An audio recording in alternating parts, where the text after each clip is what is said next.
Good morning, good afternoon, happy Friday. Good to see you guys here for another masterclass. When I start. My name's Captain. I'm the VP of Nutrition Services and the registered dietitian here at .fit, one of them. And I'm happy to present today our founder and CEO, Fearless Leader, Neil Spruce. You all know who he is, but just in case. We're going to be talking about a very, very hot topic. Protein is going to continue to stay hot, we predict. And just a couple housekeeping. You are on listen only mode so that we can capture a good recording. And we will be posting that on the website shortly after, probably within 24 to 48 hours. We'll have some downloads for you as well that you'll get in an email. And of course, Neil's going to point out all kinds of resources on our website, as well as after about 30 to 40 minutes of education that he goes through in his latest science, we'll do a live Q&A session. We'll answer every single question you have. And in case you do have one while you're watching the webinar, there's a section in the GoToWebinar window. It's called questions. You just have to expand it. That's where you type your questions. You can type at any time, and we'll field them as they come in. So once again, I'm super excited you guys are all here. You're in for a treat as usual. Neil, take it away. All right, thanks. Well, happy weekend, everybody. I know it's going to be a long one. It's Memorial Day weekend. And unfortunately, you know, Kat's lost her voice because she's been trapped in Hawaii. What a horrible place to be trapped and have to work. We sent her over there for the UFC groups over there. And she just finished up, so she's lost her voice. But anyway, she's stuck there for the weekend, I think. Right, Kat? What a horrible place to have to be stuck. That's fine by me. Yeah, really. All right, everybody, let's get going. So protein more than just muscle. I mean, it is everything about the world of protein has changed as our population begins to age and we learn more about the value of protein. So I know I've learned a ton since the beginning. So let's get started, because I want to make sure I stay on schedule. So I've got Chad, of course, here with me as usual, and he's actually going to stop me. That's why I put the times next to this, because this deck, so you understand, it's really a content deck for you. So you have all this information in one spot, rather than having to go to the PDSRG in different places if you need some research on things. So it's all here. It's all referenced. You know, you have it all in one place. So I'm going to go very quickly through this first part. It's just all this is revisiting protein. If you guys took it in the .fit certification here, this is pretty much exactly what you got there. So I'm going to go quickly through it because I don't want to bore you with it, but it does set up the rest of it here. Okay, so I'll do 10 minutes on that, and 5 minutes on the new protein market explosion and why we should own it. That's really key. Why should we need to own that market? People need to come to you for protein since you're the expert, okay, all the way around, not some clerk in a store. And plus you don't know what you're getting, obviously. And then I'll go into the .fit powders. Very quickly go over the goal of each one, because I always get that question, well, can you use lean MR for a pre-post? Can you use pre-post for a weight control? Can you use this? And that's a common question. I would be just as confused as anybody else if we didn't have specific goals around how they line up. Not that they can't all be used for any goal, because basically protein powder is protein powder, but the difference is the carbs and the way, and maybe some of the fiber like the lean MR. So I'll be going through that there, and that'll be 35 minutes. That'll be the bulk of what we're really doing. And then I'll talk about the new unflavored protein. I'm sure it's just probably hitting your gyms right now. We just, started shipping it this week. So it'll just be hitting there. And I don't need to tell you, it's just like, it's earth-shattering what's going on right now with that. All right, and then Q&A to your heart's desire. I'm not going anywhere, okay? All right, here we go. So protein 101. You're really going to understand why sports nutrition is considered the new healthy aging as we go through this whole thing, because it applies to everybody, no matter every adult who wants to remain active, and protein is no exception, no matter what it is. So that sports nutrition really applies to it. If you want to remain active and stay lean, and again, that's our customer. Let's face it, that is the person that we're working with in our clubs. That's what they come to our clubs for. All right, so let's start with the how, real quickly. We're just going to brush through this, all right? So why, how, and how much. We'll get through that first. All right, so the why. The goal for everyone, I don't care who you are, if you work out or not work out, it doesn't matter. The goal is to keep muscle protein synthesis equal to or ahead of protein breakdown, because that's going on every 4 hours, breakdown, synthesis, whether you work out or not, for as long as possible.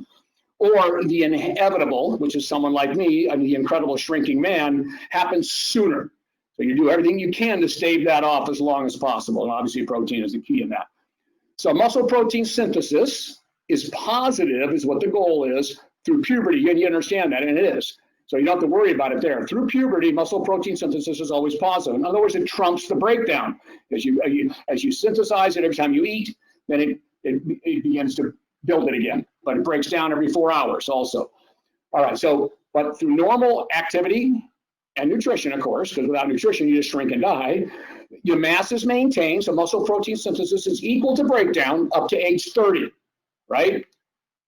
But post 30, unless you add exercise, it begins to go the other way. So that's why you read all these things about how aging, the loss of muscle starts, and we lose like 5% per decade, all right, of our muscle. But we, of course, we stave that off with exercise. But you know, adding protein to the thing also can make that happen longer. That's what the goal is. Okay. All right. So here's just a quick map of what I just said. This is normal protein synthesis, whether you work out or not. It doesn't matter. This is how muscle mass is maintained in healthy, normal-fed humans up to age 30. As you can see, nothing happens until protein breaks down. So if you can see it here, actually, maybe I can use this. I can't get it on this. No, it's not gonna. Yeah, I can't get the thing to go. You know why? Because it needs to show the other thing. I know what it does. I can do this. Watch. Maybe I can do this. I just want to be able to point things out to you. Duplicate the slideshow because I don't need that. There we go. Oh, now I can do it. Okay. So you see this here. You know, this is the muscle protein breaks down as it gets down below here. But until you add protein, you start eating here, and then it goes back up, your synthesis, and then of course it breaks down. That's how the old 4-hour rule came into play, like back in the 30s when we understood all that. All right. So let's put that in perspective here. Put it into perspective, and you got this kind of shows you here. So from the previous slide, this is where muscle protein synthesis is equal to breakdown. And this is the way it is for all human beings when you eat the normal amount of protein. You add resistance training, though, and you end up with more breakdown and more synthesis, and you get what we call the net protein synthesis. So you get to add muscle. Regardless, as long as you're getting enough protein in your diet, and almost any protein will handle that, even if you're not getting a gram per pound. If you first start working out, you'll put on muscle from normal diet as long as you have enough protein in there anyway. All right, but now what we've discovered over the last 20 years is the addition of your pre-post protein. Now you take a look at that. See the greater net synthesis there? And that's just from doing that protein metabolic window that we all know about, and you guys have all seen it. You take a look at this. This is what your potential is. So immediately after a workout, and you can see how the window closes fast. Immediately after workout, your anabolic activity is through the roof. Your body's going, God, give me stuff right now. It's all synthesis. Or breakdown has happened. It's sending out all kinds of signals for the body to build muscle. And if it gets to the amino acids, you end up with convergence. And this convergent here of amino acids in this window, along with this heightened nutrient sensitivity, you blow up and you get that window and you get a little extra protein, a little extra muscle protein synthesis here. And you can't make it up anywhere else. That's really the big deal. All right, and then unfortunately, here's the fourth piece, and that's me. This is, caloric restriction also, you end up losing muscle too very often, as we know that during weight loss, most people lose at least a pound. Out of a pound of every weight loss, about a quarter to a half is muscle, and that's normal weight loss for any human being, right? So that's one that shows you a negative here. But also in aging, you have this. So that's me on that side. I'm not putting on any more muscle. I'm just shrinking from the original at this particular point. Doesn't mean you can't if you're my age. If you've never worked out, you certainly can. All right, now here's a good, nice little picture for you. You guys use this all you want. Look to the right. That's what you look like. That's protein breakdown on the right. After a workout, that's what your fibers look like. There's a blow-up view right below it. And until you add amino acids and, of course, your regular stuff that comes in there, you can't go to the synthesis side.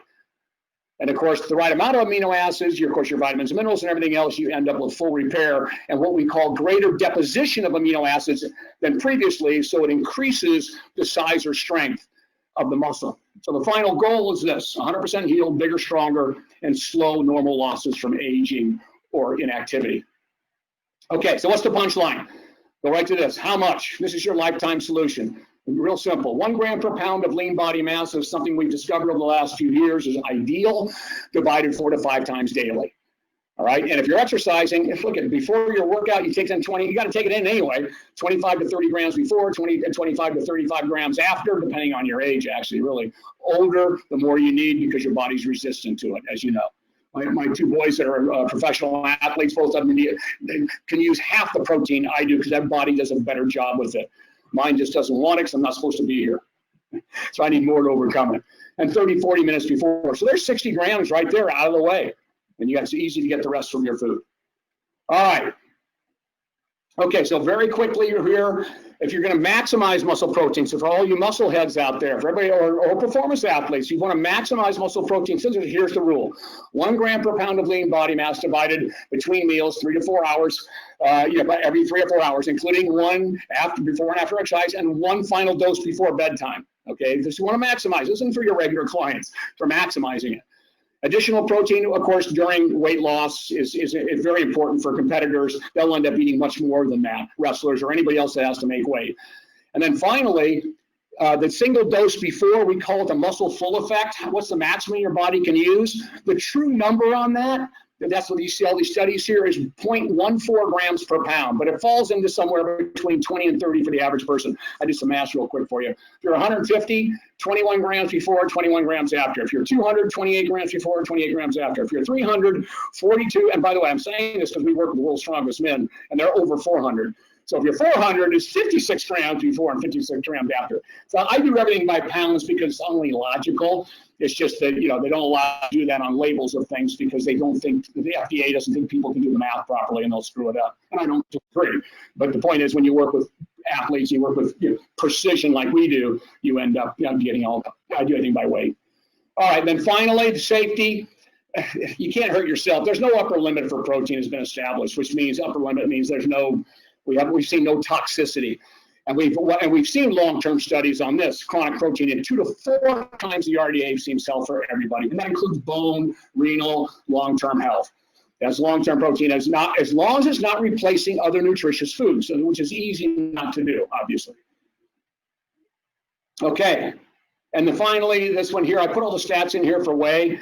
The reason whey protein is superior, here's all your numbers right here. It's got the highest essential amino acid content, and you guys know that's how we come up with the amino boost formula. We just extract those things out so we can get rid of everything else.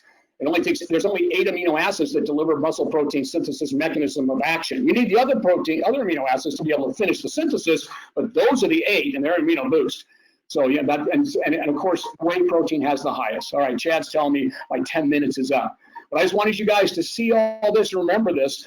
These are the reasons why whey protein is superior, and there's really no argument to it. There's more than enough science around that. And this just shows you the same. Now, what you just saw on the previous slide is from this slide here. I just wanted you to have it in different forms so you can see it. This is what we call the leucine threshold. There's more leucine per gram of protein in whey than anything else there is, other than amino boost. All right, I got 5 minutes here, Chad. Okay, ready on this one? All right, the protein market explosion, and trust me, it's not going away. The older we get, the more protein is going to be sold. We're living longer. All of these things are really important. So age, driven by the new data and the aging population. So take a look at these numbers. Pretty freaky here, huh? Look at the protein powder market compared to the entire sports nutrition market. It's $11 billion next year. It's pretty crazy all the way around. This is what it is currently right now. It's 9.3. So it's got a CAGR, or what we call a compound growth activity, a compounding growth rate of 6%, which is pretty amazing all the way around. So take a look at this. This also shows you where we are right now. We do 5 billion right here in the U.S. That's the market size, and we should own that completely. All right, but that's some pretty crazy numbers all the way around, and it's just going to keep growing. All right, so again, that's the good news, right? This is the good. This is the bad, right? The bad is why we should own the market, because we can make it good. And that is mass market brands. You guys all saw this, got caught protein spiking. I would never buy anything from these companies again as long as I lived. And then the other thing is, guess what? These powders that they buy in the mass market don't come with you. They don't come with the gym, a workout, or a menu planning, or a fitness professional. So I mean, we should own this no matter what.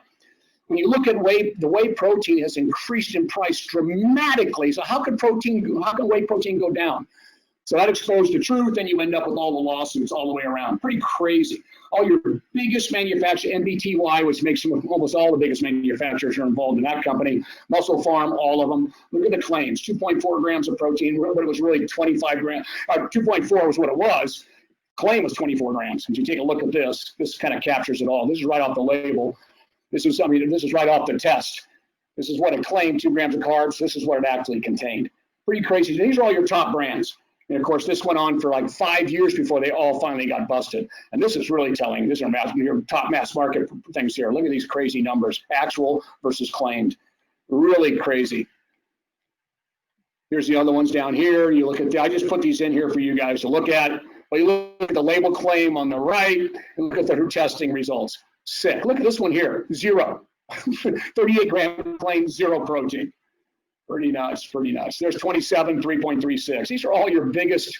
This is what your customers are buying. And some of you, if you hadn't, before you went to work in your club, might have been buying some of these things. All right, so with that said, I got that one done, right? Now you know why we should own it. All right, so now let's get into the meat. Your protein mixes, because they're third-party tested, so we can't get away with anything. And of course, you know we never would anyway. So here we go. Third-party tested protein. This is a summary. I'm not going to go through it. I'm going to go through them individually. But the reason I put these all in here for you, so each single product here, everything you want to know about is in one paragraph right there. That's all you need to know. And there's a serving, 2 scoops of first string. If you look down there, 1 scoop of whey. All your numbers are right there. So if you just looked at this, you got everything that you need on every single powder by looking at that. And here is the all natural whey smooth, which is no different than, all it does is gives the client a choice if they want all natural or they want, it's identical to the other whey smooth, otherwise profile. And the same thing with the best plant protein, identical to it, just a different customer.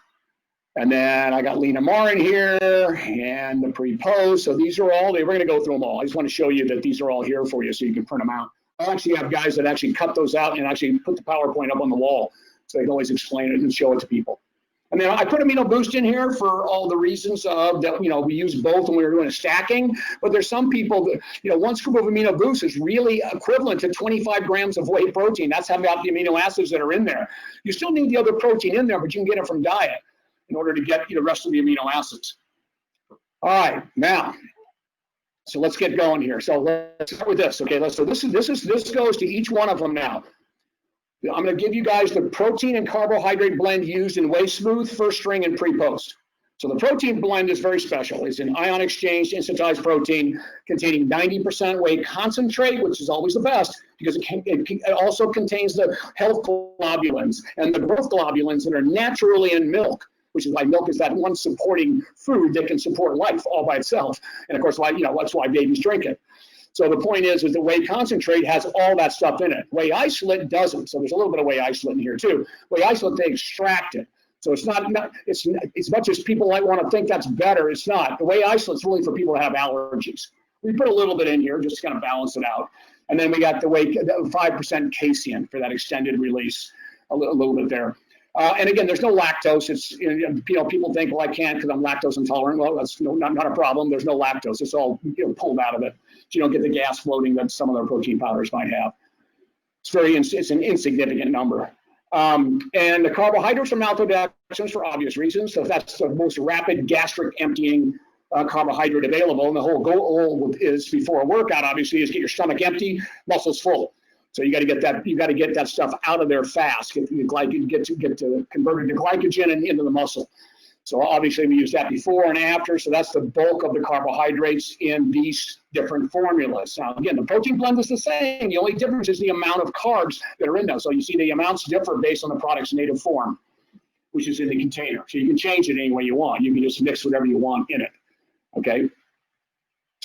All right, so Lean MR. Now here are the cofactors for all the proteins, including Lean MR, Whey Smooth. And by the way, Lean MR has a whey isolate, and that's because it's a weight loss product, and we use that in case someone's got super high cholesterol. Because when you get a whey concentrate, it pulls the natural cholesterol out of milk in it, and so you have a higher cholesterol in whey protein than you in a whey concentrate than you will in a whey isolate because everything's stripped out of it. Okay. So we end with these, but all of these use exactly the same cofactors and sweeteners. And the answer to the question here is strategic functional properties is why we use these, and to enhance the food's products, including safety, stability, uniformity, which is really important. So it stays uniform in the container. You're not just getting the protein on the top, carbs on the bottom. All right, and cookability, if that's a word, I think I just made that up. All right, and of course, reduced sugars. But they're all in minute amounts. Remember, the reason there's no milligrams on there for it, because you can't measure them. They're just minute. But they're important cofactors. So you got ACE-K, which is 200 times sweeter than sugar, and 90 safety studies and FDA approved. Sucralose also, which has got the most studies of all. That's 110. That's really old. There's probably 200 now. And the new one that just came out was really something. I was able to put it on this deck for you here. But again, these improve the taste and the mixability of the product and make it so you can use it in cooking as well. The cellulose in here is a fiber. It's a viscosity modifier, an emulsifier, so it ensures the flavor dispersion, improves texture and overall quality. And of course, the xanthan gum's a natural polysaccharide that gives us the thickness and stabilizer. I know most of you guys don't want this, but we get questions about this often from your clients, so we just make sure we put it right out there and you guys have it and you know where it is. Okay, but here's the two common FAQs I want to go for you, right? First is, why do you use artificial sweeteners? Well, first of all, don't get an argument with that person. Just say, well, we've got an all-natural whey and we've got best plant protein if you'd rather have that. But the truth of the matter is that we use them because it's better and healthier than sugar. Obviously, I don't think there's any question about that. Now we have warnings on sugar, added sugars in products nowadays. We don't have warnings about things that just go right through your body, right? But make it sweet. And that and the new references on here are really something when it comes to sucralose. But first of all, we get better taste, and if that better taste, they'll continue to use to improve their fitness results.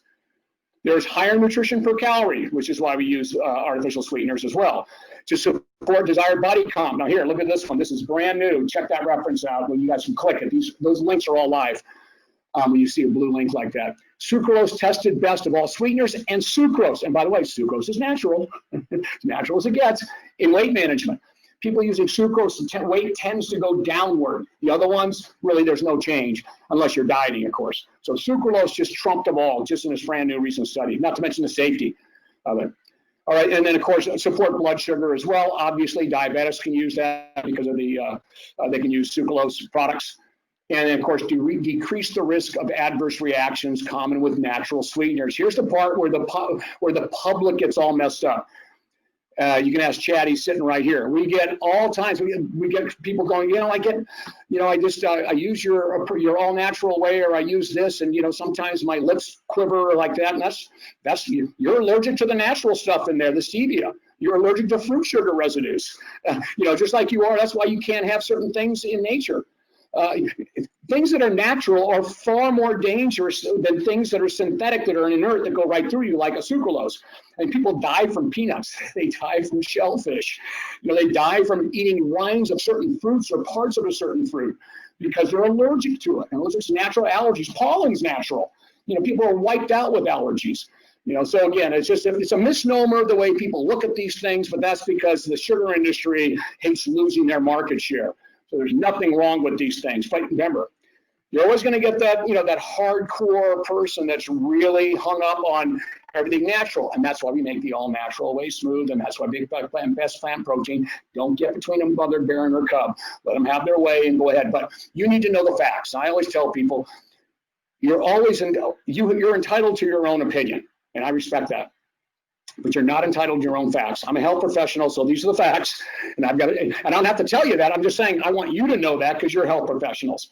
And then when that maven or that person that's the know-it-all on nutrition says, "Oh, well, those things will kill you," that person, that's who I say that to. You have your opinion, but you are not qualified to tell people that. That's harmful by you saying that, because that is a lie and it's wrong.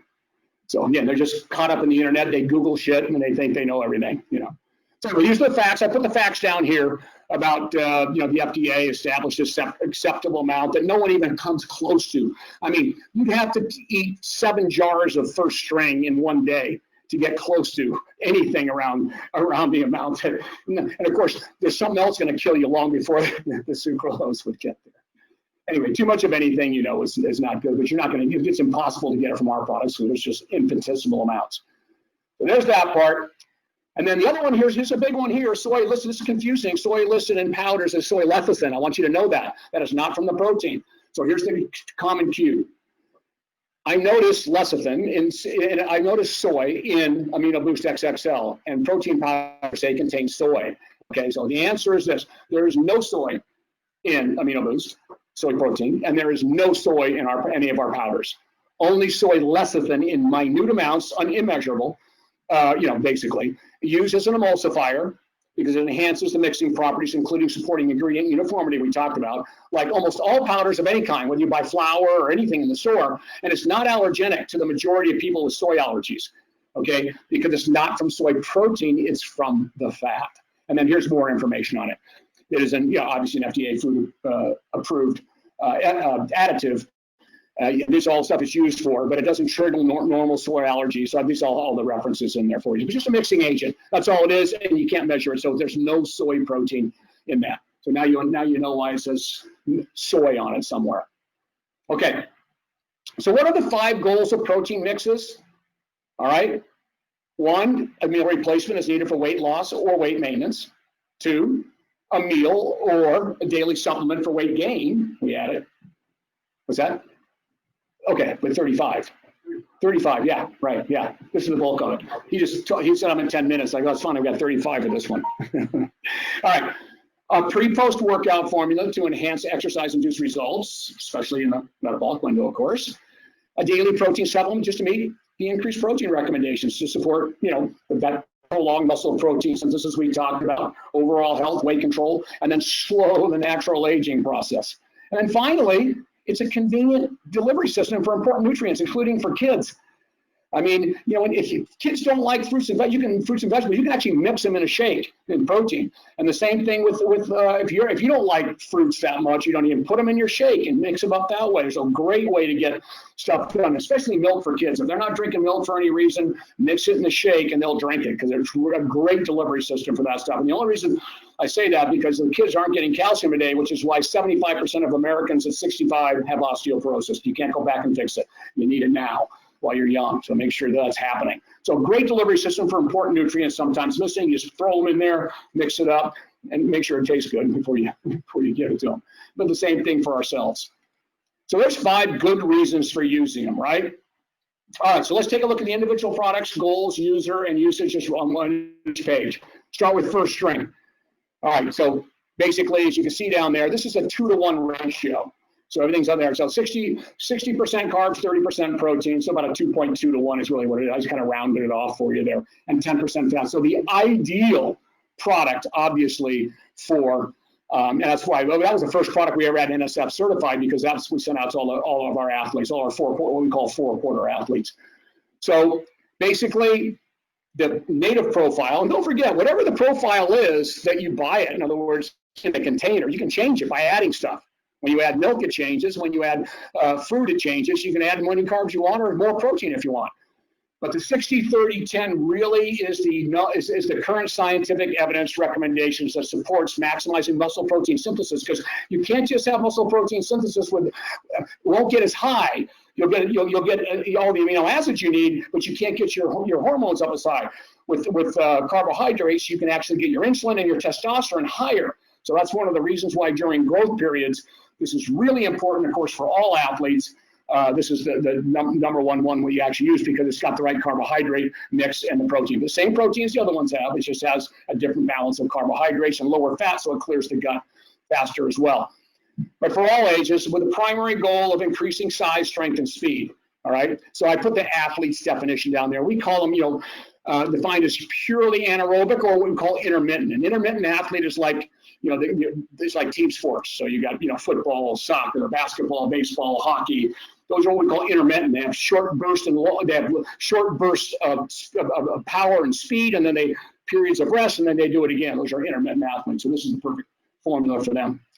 So again, it's targeted at, all athletes, especially to growing youth. This is the perfect thing. We were talking about it yesterday. My boys, the first time my oldest son, who made it to the NFL, the first time he ever had a protein shake was right after he was, disconnected from the main feeding device, the breast milk. got off, and I think this is when we had Apex. I took High Performance, our protein powder, and put it in the infant formula, right? So he was getting his first protein shakes when he was 9 months old. Zane, my son, is a fighter, my violent family, same thing. They got their protein shakes early just to add to that. But that was the way they still drink milk, so we kept them on that as well. But anyway, the bottom line is that it's helped maximize growth. And college athletes, many of them are still growing. And of course, early professional athletes also are growing in a lot of ways as well, and muscular-wise. And of course, it's got all the certifications to go with it. But it's a very healthy addition. I see the red there to youth athletes as it supplies the dairy proteins. Because remember, all of our proteins have a lot of calcium in it. That's why if they don't drink milk, they're at least getting it from our protein powders because it's a milk protein. So it's a big addition for their diet if they're not getting that. So typical use, I put it in here. I put all the numbers in here for you. See where it is? You see where I divide it up like this? You don't get this kind of information on the label because, again, it's illegal. But this is all the kind of cool stuff. So your pre-workout, you take 1.5 scoops if you're between 100 and 150, 151 to 200, 2 scoops, 2 to 2.5 scoops. I put it all in there for you based on the numbers that we saw earlier. So that's a typical use. And if you're going to use a meal replacement, just throw whatever calories you need in there and make it easy. And by the way, what I was going to tell you is that, I know in my house, because we still got all the ball players coming over regularly and stuff, what they do is they use the first string and they add whey to it, the whey smooth to it. So that way they get the carbs they want out of the first string, and then they just get they want more protein because they're giants. They can just add whey smooth to it. Okay, speaking of whey smooth, here you go. So this is now just a very, very low-calorie, high-protein product. That's all it is. So it's a 0.3 to 1, right? So, just a taste of carbs in there to make it flow good. And you got to have a little carb. Everybody's got to have some there no matter what. So, again, 1 scoop is 25 grams of protein. And I can make the scoop bigger if you want. It can be 40 grams. So the scoop, the serving size is a big game, shell game that manufacturers play with the consumer. Oh, this product has more protein. No, it doesn't. It just got a bigger scoop. So there's some kind of crazy games that they play. The numbers are down at the bottom right here. But look at this: 150 grams of milligrams in 1 scoop of calcium. That's a lot. That's pretty cool all the way around. All right, and of course these are all third-party tested stuff, so we know that those labels are right. Because my manufacturer might make a mistake by accident, and we obviously would catch them. All right, so who's this for? It's structured to deliver high protein, low calorie, needed to simultaneously minimize calories for athletic training and body composition goals specifically. Fast acting, low calorie, high anabolic pre-workout to maximize muscle protein synthesis during restricted calories. So you're getting a high protein, low calorie. The older population wouldn't use first strength. The people that don't have very active lifestyles would never use that. This is ideal for them to satisfy the same things. Aging, older athletes, that, like I said, aren't moving that much. And then weight and fat loss, it can be your primary protein, but it's flexible, don't forget. So you can mix whatever you want in it. It is whatever it's a good low calorie, high protein starting material. That's the point, right? Oh, okay, there it is. Flexible, low calorie protein store. So yeah, you can add anything you want to adjust. So it's a really good native starting where you would start with first string, right? If you're on a weight loss program. Obviously you would start with this and you can do what you want with it. All right, typical use, all the way around, pre-post. I put the numbers in here for you. Your body weight times 0.14. And there I did the math for you underneath it. And I just want you to have it all in one place. That's all I did. Immediately post-activity, as you saw the metabolic window, right? Pre-activity is, like 30, 40 minutes before, and then immediately after, as you can see right there. As a meal replacement for weight loss, 2 small meals a day. I prefer lean MR over this, and we'll show you that in a minute. But this is another one. Some people don't want lean MR; they just want the whey they want just the whey smooth. So you can use this for that as well, and it gives you the freedom of adding whatever you need. All right, and then of course anybody just wanting a great tasting, convenient, flexible, adjustable protein source mixed with whatever ingredients. So that's just kind of your typical use on that one. The other ones here are the same, so no difference here, it's just different customer, right? Same goal and use, different customer, so I don't have to go through this again. Exactly the same, see it is, 0.3 to 1, exactly the same thing. It's just all natural, so there's nothing in there that would piss anybody off that has a problem with any of the other stuff. And so these are the things, and nothing's any different. I put the same numbers in here, as you can see. But here's, I did put all this in here. You can see what the difference is here. So it uses, these are all the things that are on the label, right? In fact, I should change that. I know it's not New Zealand anymore. They actually have American dairy farms here now that have that sanctioned natural, where they don't do any of the hormones and so forth. So, but it's guaranteed free of hormones, all those things, and no genetically modified organisms. Not that in our products too, you couldn't measure any of our products, but this one's actually certified that way. And then of course, it's all natural. It uses stevia, and then the different fruit extracts. So I just put this in here for you, so you can. But that's on the label. And of course, all the products are gluten-free, but you got to call that out for people. All right, okay, and then so obviously typical, the same as Whey Smooth, so we're not going to look at that. And that's now comes to the same thing here, plant protein, identical. But I think the cool thing that we did with plant protein that no one's ever done, if you look at all the vegan proteins out there, you're not going to find one like this. In fact, I've challenged Chad to find one. I've challenged Chad to find another manufacturer to copy this one and so forth, and they can't. It's just, what we did is this is spiked with amino acids to bring it up so it looks exactly like whey. The profile in this is almost identical to whey protein by adding certain amino acids. That's why all those little seeds are in there, all those different things. So we take a pea protein to begin, fortify it with glutamine and an enzyme blend, and then we added all those seeds, and now your amino acid profile looks almost exactly the same as from whey, which is pretty cool. And then there's a couple studies on it there. But it says that amino acids fortified to match whey protein profile. And of course, same people, don't have to go through this again. Same goal, same people would use this all the way around, the same numbers all the way around as Whey Smooth. All right, now we just jump to pre-post. And pre-post is like, it is as neutral as it gets, right? You've got a little bit, so your carbohydrates are 1.7 to 1, so they're significantly above, obviously, the whey, and below, obviously, first string. But a nice number if you're going to use it as a meal replacement, and perfect also for a pre and a post workout because you got some carbs in it. You want carbs in that pre-post workout window, the average person anyway, for sure. Unless you're really crash dieting, that would be the only time you might not. Then you would just use Amino Boost at the end of the day for your pre-post. So this has got all that, and then of course, I haven't got to the unflavored pre-post. We'll do that at the end. But so there's the numbers for it. You got a profile of 55% carbs, 31% protein, 14% fat. And again, because of it, it allows it to work across all goals. You can use it in its native form. It can be stated for all those 5 goals we just looked at. So, I put the first string obviously is probably better for that. Otherwise, you can take the pre-post. I hope you're getting this. You can take the pre-post and add the carbs to it, and it comes out exactly like first string as far as the percentage. So that's kind of the cool thing about powders. They're a great place to start, and you can mix it any way you want. So anyway, so based on individual preference, including taste, because pre-post, I don't know, Chad, I think it's our best tasting protein powder. I think it trumps all of them, at the end of the day. I hate using that word, but it beats all of them at the end of the day, the taste-wise. So, and then you can just make it any way you want.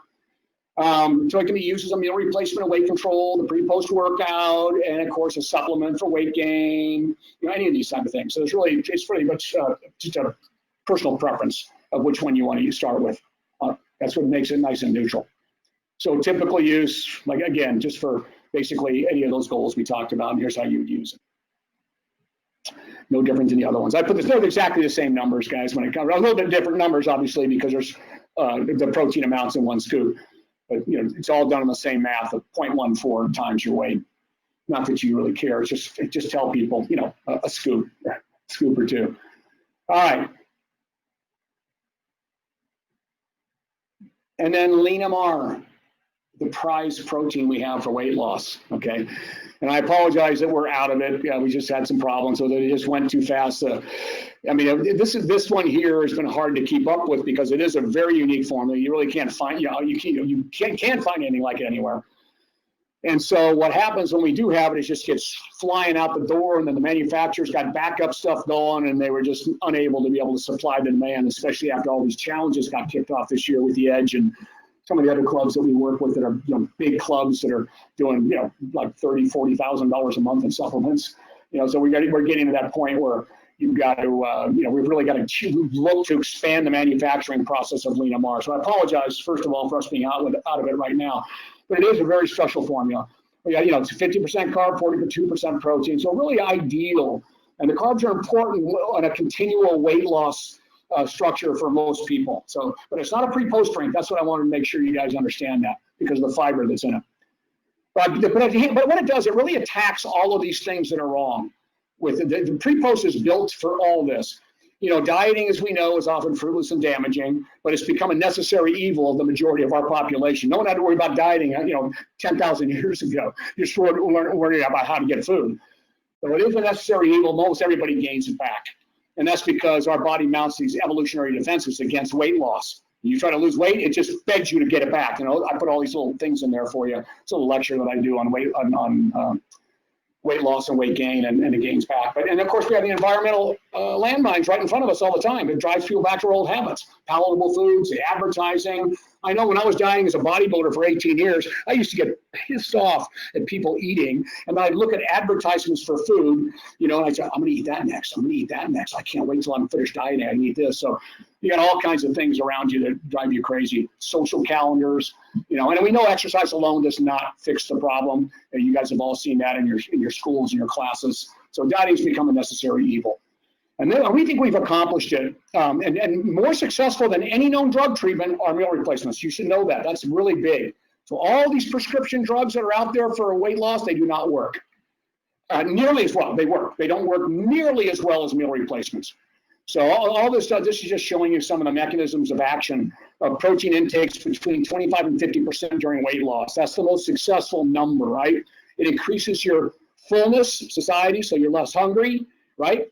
And then it's dose dependent. The more protein, the less hungry you get. So this becomes very important, which is why they have these protein-only doctor-assisted weight loss programs for people that are morbidly obese, because they're going to die if they don't lose the weight quickly. But it's all protein pretty much. It increases the amount of calories you burn because it takes a lot of calories to burn protein, okay? So we call that diet-induced thermogenesis. I have put some numbers in here for you. A 1,500 calorie diet at 30 to 36% protein versus 11 to 15% yields 213 more calories a day calorie burn. Isn't that crazy? That's a big number. Do that over time. That works. That works tremendously.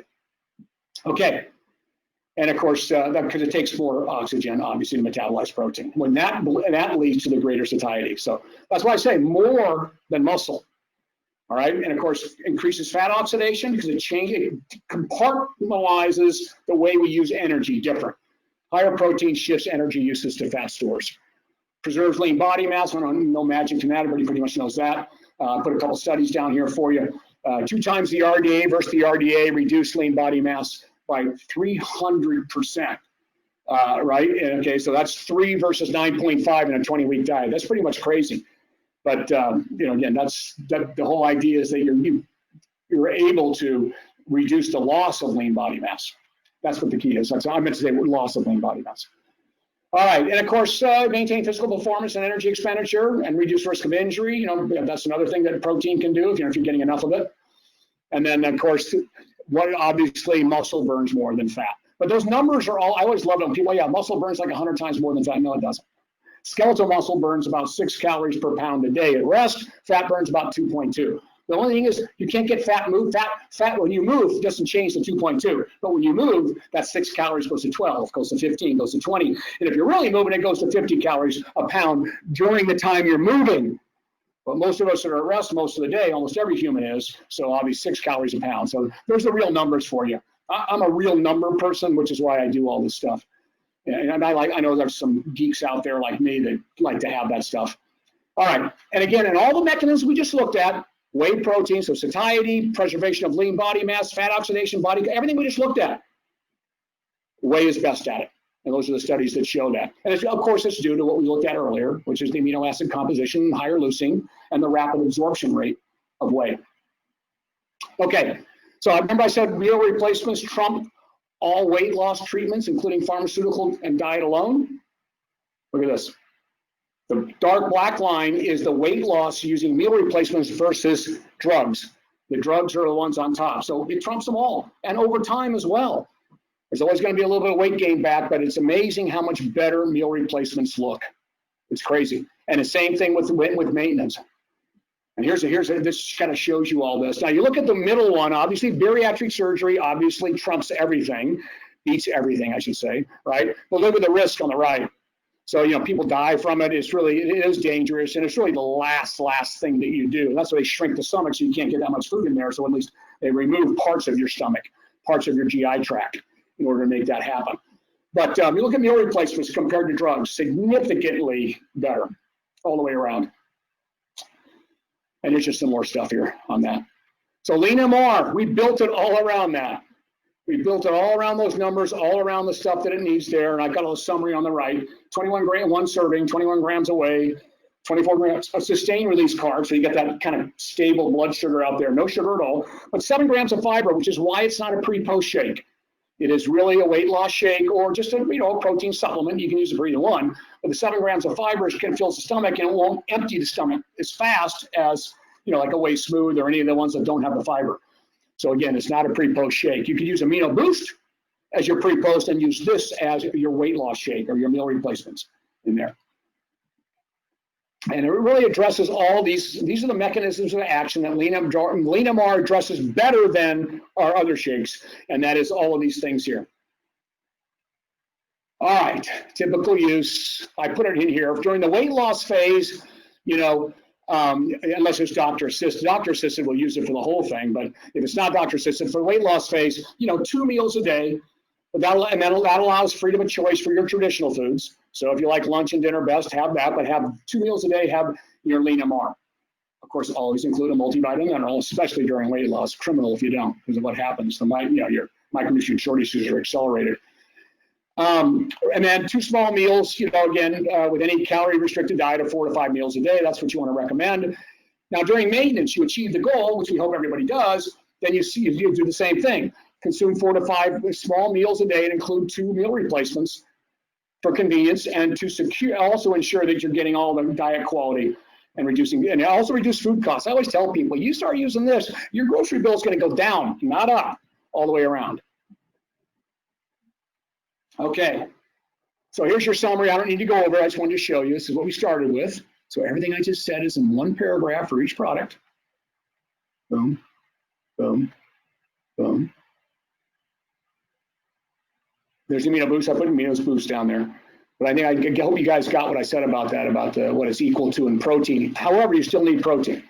Now, I wanted to put this one slide in here because people go, people always complain about the cost. And of course, we know why the cost is what it is.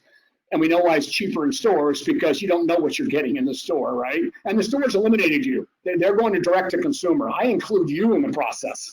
So it's a little bit different. It's always going to be a little bit, and you're worth it, all the way around. But here's one of the reasons. Also, we have very low margins. We don't make much because it's real protein. It's the real deal and third-party tested. That takes the price through the roof to third-party test stuff. You should know that.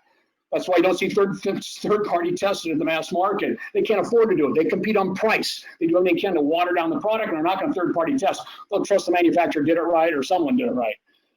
So, and again, as we just found out, they don't very often. All right, so anyway, great taste. So this is what separates us from the ones that the people are buying maybe slightly cheaper. We consistently win taste tests, so there's one good thing about it, right? And of course, we always like to say our products are for athletes, exercisers, and their families. And I think your client is probably falling in one of those categories. So it'll be the exerciser one, right?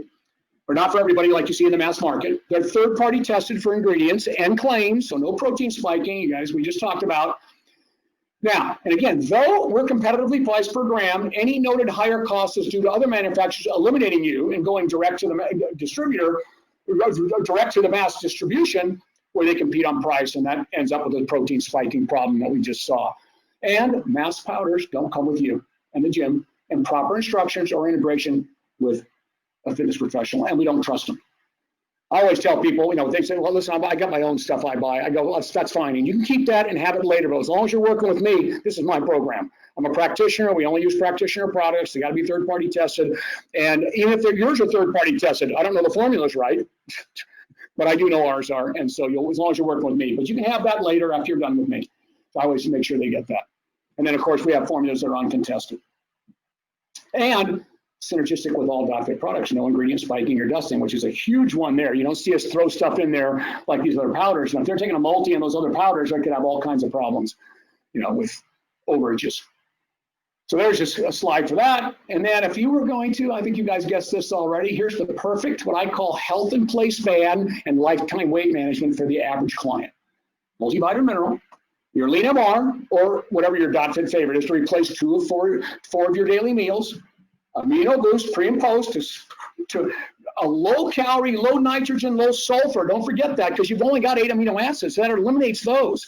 So now as you're aging, you're keeping all that stuff out of the body that are naturally coming foods. It comes in all your proteins and all the foods you eat. Now you get a real low amount of that, which is pretty important when you get really old, like over 70 anyway. I'm getting there, 67 here, right? But anyway, and also to enhance lean body gains and long-term preservation.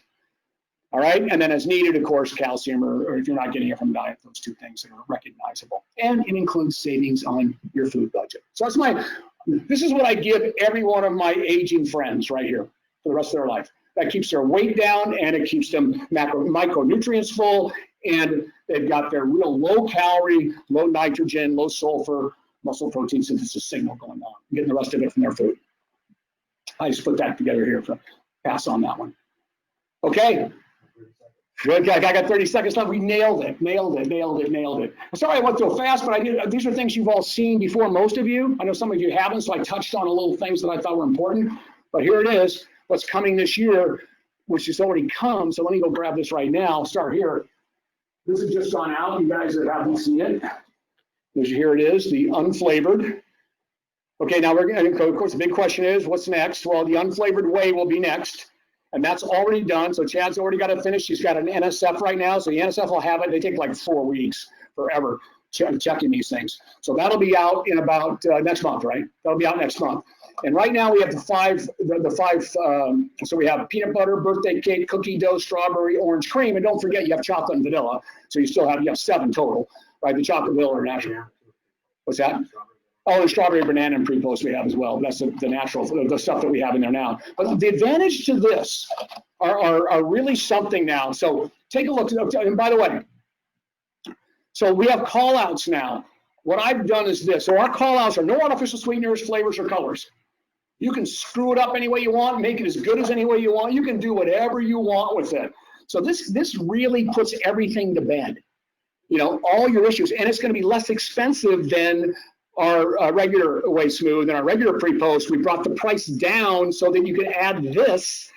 You know, it takes 1 packet per serving. Not everybody's going to buy 1 packet per serving because they may want to do it themselves. They'll just throw their own fruit in there, whatever other flavoring they want to do on their own, which is fine. So it's going to be less expensive. We're taking a haircut on it, but these things here, they're to die for. I'm telling you, we have done just. It wasn't us. I got to give all the credit to our manufacturer. We've challenged for over a year now, right? It's been well over a year, maybe a year and a half, to get this thing done. And we, after millions of taste tests and all of the different focus groups and everything else, they nailed it. And these protein powders with those flavoring packets are better than our normal ones. I mean, somehow they wipe out the chalk taste of protein. If you've got customers that don't like protein powders, they will love this. And if they like protein powders, they will really love this. And I don't think there's any person left untouched with a product like this, because you can do whatever you want. Think about your samplings. When you do your sample tables out there now in the club, think about that. Unflavored, pick it. Because there's only 10 of them now. There's only 5 of them now. And see how the calcium, I jumped up the calcium. There's 200 mgs of calcium. So it's basically, and 224 of potassium, which is another underconsumed nutrient of concern right now in the US. So we've really given it another supplement inside this thing, a very comfortable one that people are not getting in their diet. So it's really like a 2-for-1. But look here, those are the 5 packets available now. These are the next 5. I think the next 5, there they are, next 5, yeah. Chocolate, mint, raspberry, mocha, butterscotch, cinnamon bun. Cinnamon bun, I can't wait for. Have you tried that yet? You have. Oh, that we all did. Okay, I just don't remember yet. I had scotch with it. It actually worked out really well. I got to tell you, so this is just going to get better. You guys all know Baskin-Robbins 31 flavors. It's going to be .fit 31 flavors eventually. And I can't imagine any person not affected by this. I can't imagine it doesn't take your protein sales in your clubs through the roof. You know, I can't imagine anybody not wanting to do this. Even people that we've experimented with that have never done that before, they go, this is crazy. So it really is, it's a magical thing. And maybe, you know, next to the body bug, which was probably my biggest, you know, thing in my career, you know, that creation, this I think this could actually be beyond that. Other than the body bug, you know, started that whole industry for Fitbits and all the other things that came after it. And of course, it was probably an impact. But this is to get people to get the amount of protein they need and get to have it their way. WHEY. All right, so there's that. And then next up, I just got a couple things before we turn over to Kat. You'll get me over to questions in a second. Is that our next supplements to be NSF certified are the calcium. So super calcium, it will be it's the warehouse now. It's already done. We're just running out of the non-NSF stuff, and then Workout Extreme will be after that. And I'm not sure, that's probably a couple months away because we got a bunch. So just buy it, buy all the other stuff for now. We have to do that for pro sports. We already know it's clean, but we have to do that. We're already third-party test everything, but that's a fourth-party test. But we've got the fastest-growing segment of our business right now is pro and college sports. And so now we're getting bombarded. We want everything that way because you can't sell in it without NSF certification for sport, even if you're third-party tested. You can't do it without the third-party tests. So they have to. NSF did the deal with the devil, you know. So they got it all done. So we're stuck with that all the way around. Not that we love them. So they're good people. All right. So that's what's next up. And then the digestive enzymes, you got those. They're ready to go. I mean, they're already done. They're in the warehouse. The vegan protein stick mid-June, and then the amino boost mid-June also. Jim? Yeah. Mid-June. Yeah. Oh yeah, that's right. It's done. That's right. That's right. The vegan is done. It is an NSF. You know, that was a request by some of the players. They wanted they wanted a vegan amino boost, and they wanted it. So I had to do NSF certification. Yeah, it's all natural too. So no artificial sweeteners or anything. This one's about as as clean as it gets. Okay, that's it. Don't forget, you're all certified practitioners. That makes everything that you do legitimate here, especially now you're qualified to do a good dietary supplement recommendation, not exactly like the store Fluke or Google or the search. All right, okay, Kat, do you want to get back to, yeah, you just pick it up. I just took that off. Put that back in. Okay. Okay. Thanks, Neil. That was, wow, lots of information. So what I did was I uploaded the slides to your handout section. So you just have to expand that section. You can download the PDF. And as Neil said, print a few of them out as a reference and to help educate your team and your clients. And with that said, we'd love to take your questions. So expand the questions section in the GoToWebinar window, and we will take as many questions as you would like to. Okay, here goes. Hey, Casey. Casey's got a question about calcium. Is calcium necessary if someone is doing lean MR 2 times a day? Hold on, let me get the rest. Just 2 times a day, pre and post, and pre and post, Casey? Send me your clarification. Or pre-post. Okay, calcium. 1 scoop is 150. We want 1,000 mgs. Let's just say 1,000. I'm always comfortable. We want 1,000, 1,200 mgs of calcium daily. So 1 scoop is 150. Your average slice of cheese is like 80, something like that, or 100, somewhere around there, about 100. Actually, yep. 100, yeah, probably a little more. So, and then of course milk. 3 glasses of milk will get you there. So, you got to kind of, if they're not getting any dairy and that's all the calcium they're getting, it's probably not enough. But if you mix it with milk, it will be enough. Use a non-fat milk if you want on that. But again, I think you guys know, I've never had to take a calcium supplement. I still drink milk and I use the protein powder and I get all the calcium I need from my diet. I much prefer people get it from diet, but they just don't. And if you don't, you are going to break down. If you live long enough, you are going to break down. Yep. Okay. Okay. Casey, I hope that answers your question. The answer is no, not going to be enough. If that's all it is, yeah. What else?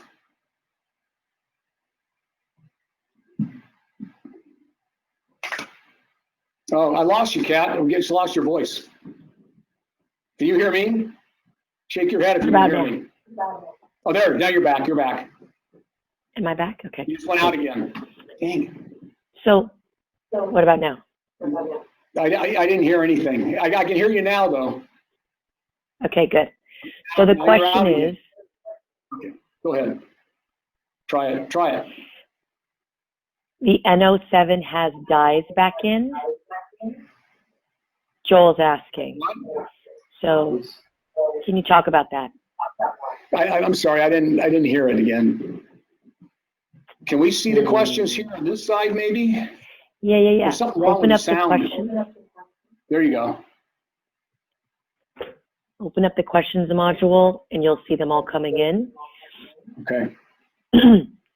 Joel is asking about dyes Dyes? in the NO7. Yes, Such as in colors? NO7. Colors, you mean? Yes. Yeah, they're just regular food colorings, just like they are in any kind of food you buy, or different cans. But yeah, but they're natural. Yeah, the dyes are natural in ours.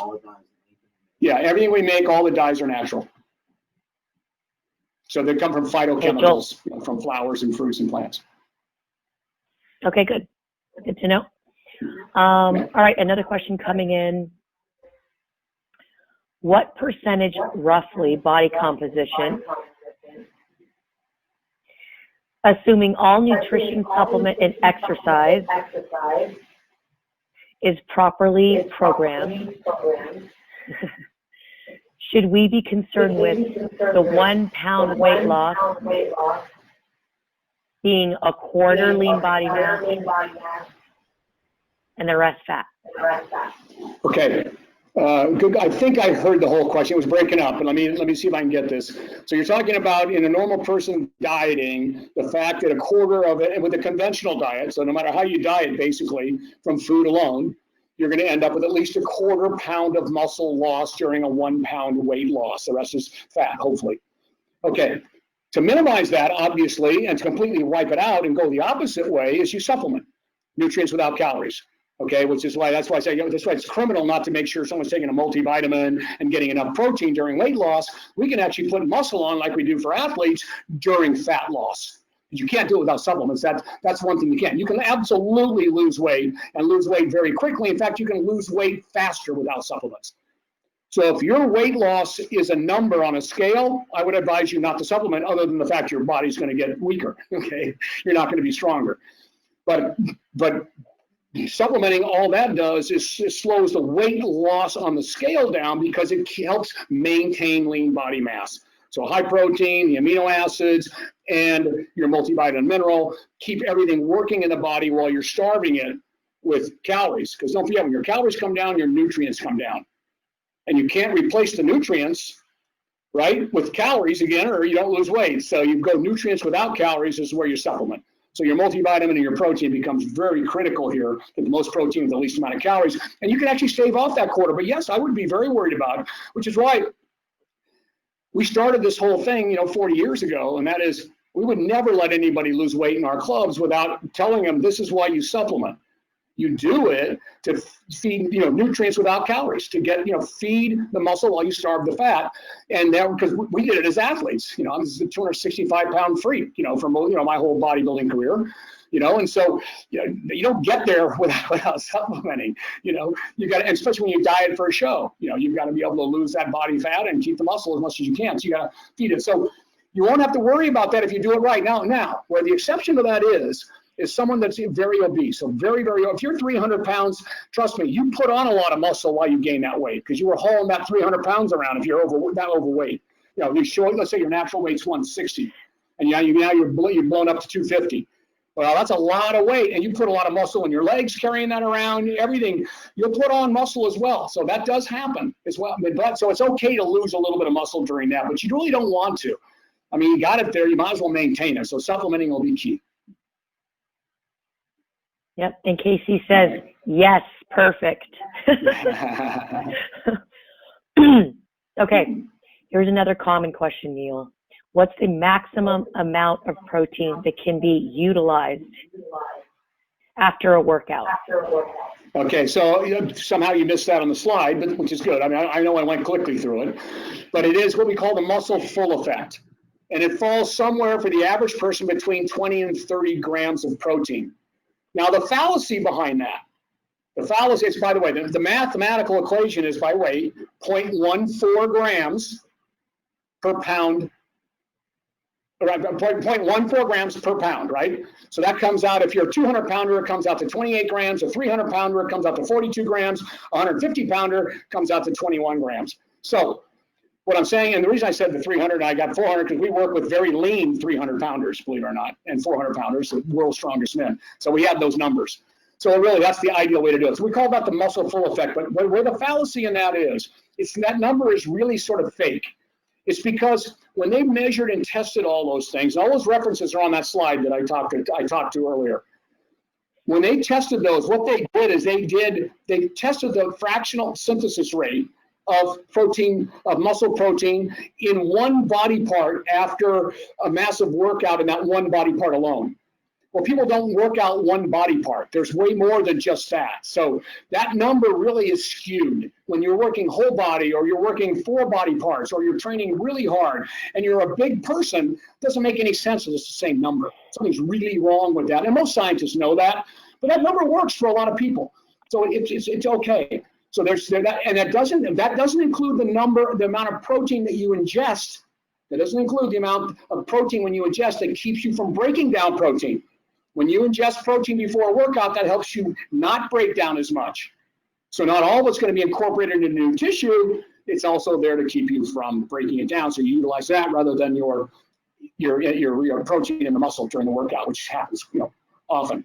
So the answer to the question is, somewhere between 20 and 30 for most. The older you get, like me, 35 grams before, because we're resistant to it, and you're going to cover most everybody's bases during that. But you can definitely, what we're finding out now is that 1 gram per pound lean body mass is really the ideal number, and the way you divide that up probably doesn't matter too much, as long as you're getting at least 3 times, spread out 3 times a day. Okay, good. Okay. All right, so another comment. Casey's requesting the study on the 2 meal replacements daily for lifelong nutrition and maintenance. And Casey, yes, we already referred to that. That's the Hemsfield studies in the PDSRG. Yeah. Good. That's all right. On that slide. So another question is, what kind of protein is ideal for prior to sleep? Prior to what? Sleep. Sleep. Okay, so that's the new thing out there, and of course, one of the most common questions I'm getting all the time, and that's because everybody's looking at the next protein gig, right? The next protein. When creatine first came out back in the 90s, right? I mean, everybody's going, okay, maybe if I make it this way, it's better than monohydrate. Make it this way, an ester product. Change the form. Well, turns out creatine monohydrate is really the only form that is clinically used and actually works the best of all. So with protein, we start to get into the marketing aspect. Casein, without a doubt, is a slow-acting protein. Okay, it clots in the stomach, so it slows down. The acid kind of gathers around it, and it goes down slower. So people go, okay, well that makes sense. Let's slow a release of amino acids, and that's a fact. But if you're eating all day protein and you're doing your whey before, so you certainly don't want casein before workout and after workout. Obvious reasons. You got that metabolic window, you got to hit it now with those amino acids. Okay, so we know that. So now they're saying, well, if we take it before bed, because you're not going to get up in 3 hours and take another shot of whey, right? Now we did in bodybuilding days, we all did. We set our alarms for. You went to bed at 10 o'clock at night. You set your alarm for 1 in the morning. Set it for 5, and you got to get it for 5 for your first workout anyway. And you do protein. We did that. We did 50s, 60s, 70s, 80s, and maybe they still do it today. Who knows? But so the answer to the question is, yes, it's a slow-releasing amino acid formula. So there's an argument about taking it before bed, and I just saw the recent study that showed there might have been a little more protein synthesis, but they did not measure hypertrophy. So in other words, so when you're going through your 4-hour breakdown cycle, right, this one kind of prolonged it. So it went a little longer, so you had enough protein to kind of take it a little bit more of a distance. We're probably splitting hairs. I don't know if I'd buy a casein product just to be where so I had it before I went to bed. And if I saw a benefit, it'd probably be 3 years down the road, maybe. So it's probably more of a marketing play than anything else when it gets right down to it, when it, for that slow releasing protein, because you certainly don't want it as an athlete before a game or before workout or even after a workout. Obviously you don't. And who cares during the day? That doesn't really matter unless you're going to skip meals. If you're going to skip meals, you can probably make a little case for it. Okay, good. Okay. So this person's asking, I have an allergy to whey, casein, dairy. What can I do? Sorry, go ahead.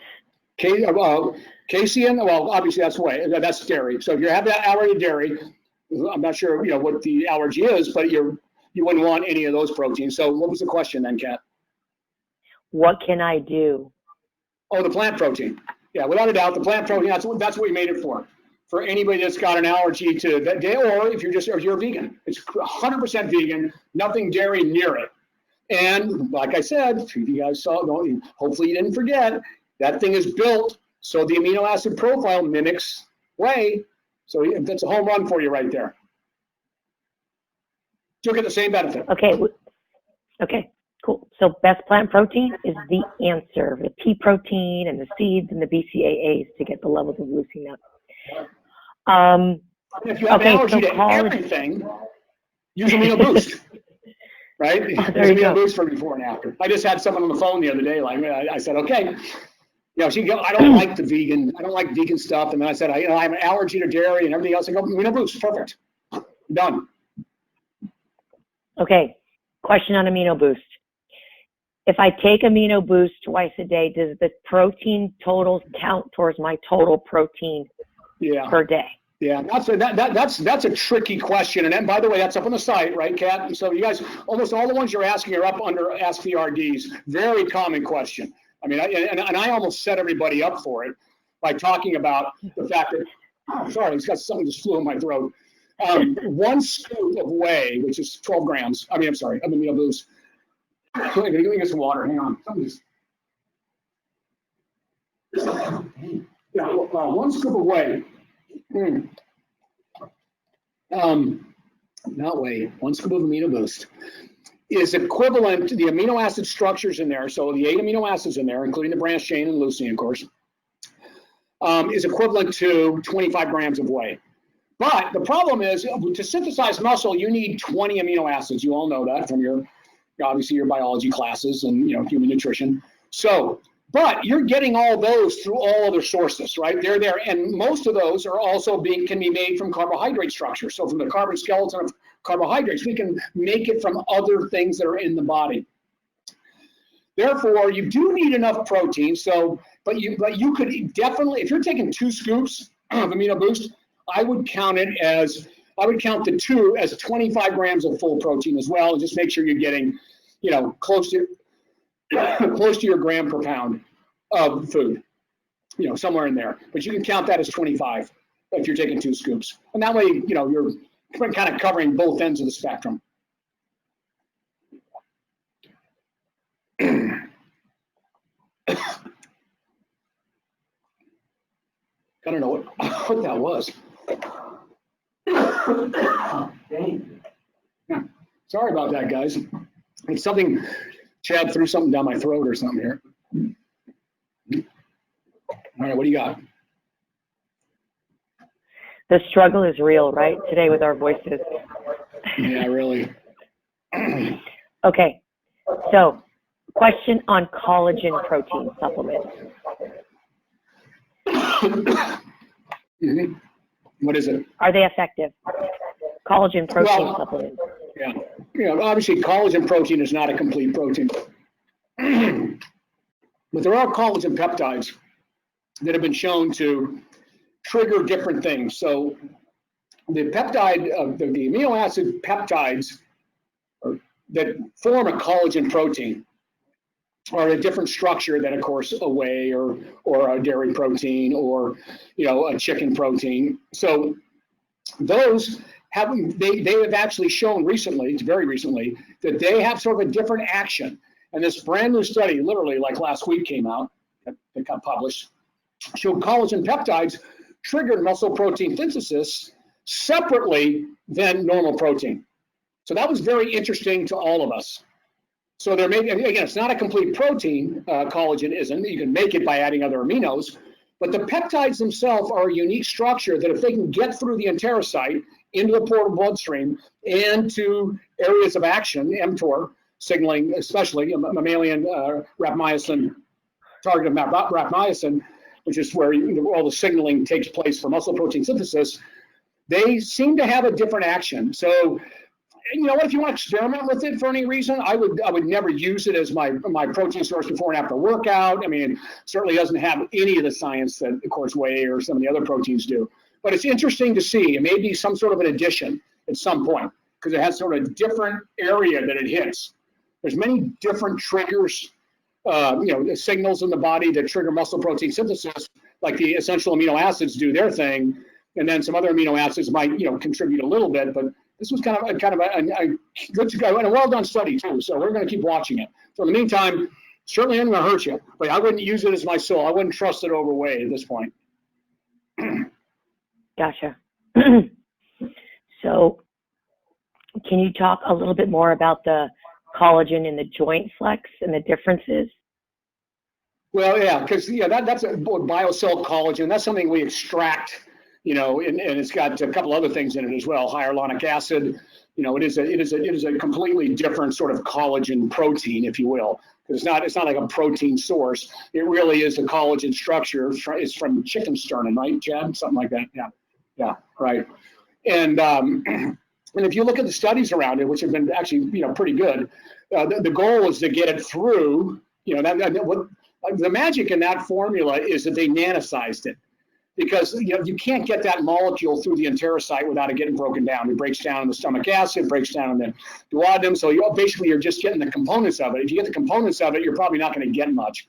But the molecule tends to stay together as it finds its way to the joint, and the joint uses those type of molecules to resynthesize because they go through the same process. They break down and then they rebuild every day, just like every other part of your body does the same thing. You get older, it just doesn't do a good job. And it begins to shrink because we're not supposed to be here. But this kind of staves off that. So between the hyaluronic acid, which helps bring water to the joint, and the biocell collagen structure, we've seen some fantastic results. Better than glucosamine by itself. We have chondroitin in it too, because that's also part of that matrix that's involved in reconstruction of the cartilage as it goes through its resorption phase and its synthesis phase. So that's how that works. So it's definitely not the same thing as the collagen protein. Okay. All right. Here's another good question. If you're not allergic to whey, why do the amino boost? Why use it? Yeah. Yep. Oh, well, there's no reason to use both of them unless you're an athlete stacking it. Right. So in other words, we call that stacking. But if you're using amino boost, what I do here's the stack, and it's all available up online. Here's a stack that we use for competitive athletes or really avid exercisers. And that is 30 minutes before your workout, 40 minutes before your workout, you take your protein shake. Well, first of all, make sure you have your pre-workout meal and your pre-game meal 2.5 to 3 hours before. That's your full one with, more carbs and then medium amount of protein and low fat. 40 minutes before the workout, you do your shake, pre-protein shake, so your whey shake or your first string. And then 10 minutes before your training or the game, you take your amino boost. A lot of guys mix NO7 with it, of course. Take your amino boost and you drink that not only before the workout, a little bit of it, but you nurse it through about halfway through your workout. You can continue to drink during the workout. It's like what I call the anaerobic athlete's Gatorade. Obviously, it's not an electrolyte drink, but it's an amino acid drink. So it's helping to stave off that breakdown of muscle while you're working out. It's actually trying to tell it to build it rather than tear it down as you're tearing it down through your workout and through your game or whatever you're doing at the time. And then you'll probably be done halfway through. And a lot of our players actually at halftime, they take another shot of amino boost. And then immediately after the workout, take your shot of amino boost. At 30 minutes after that, you use your whey protein again, right? The same pre-workout protein drink. That's your post-protein drink 30 minutes after that. And then 30 to 40 to 50 to 60 minutes after that, you have your post-game meal or post-workout meal. Okay, So depending on, if you're a physique athlete, then you're going to probably use whey protein in that. Now, when you get close to competition, we throw that protein out. We don't want the calories there. They get enough protein throughout the day from their foods, and we only use Amino Boost for their protein supplement at that point. And that's the last, what we call death days for a physique athlete as they're dieting, into the competition. So you would never use it for a customer. Now, the reason you would in that fashion. Now, where a customer could use it, like we just talked about, lean MR, right? For 2 of your meals, a meal now a day, and then your pre-post is your Amino Boost pre-post. And that would be for an average person. That'd be for anybody, any human being, as far as I'm concerned, all the way around. Or if you don't like lean MR, use Whey Smooth for your meal replacements for those two. So that's how you would use them together that way. But it's a pre-post. The stacking is what we do, and that's only for very intense exercisers. Okay, hopefully that answered the question. All right, so another question about amino acids, Amino Boost. Is it beneficial to use that if I'm fasting? Say that again?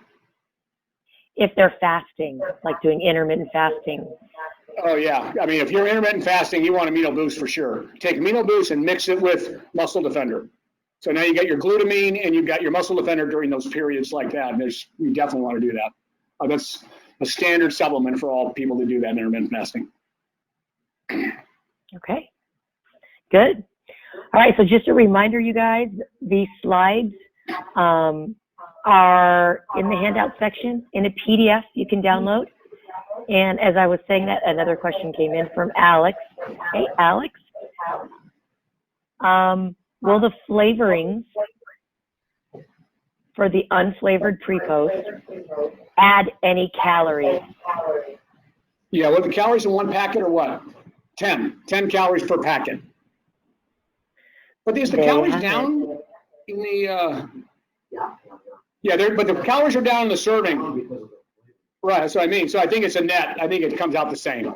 Yeah, it'll come out about the same. Because we took the flavoring out, just put it in a packet. Perfect. I can't wait for Cinnabon. I'm telling you, we're going to do all our powders that way eventually. So first string is next.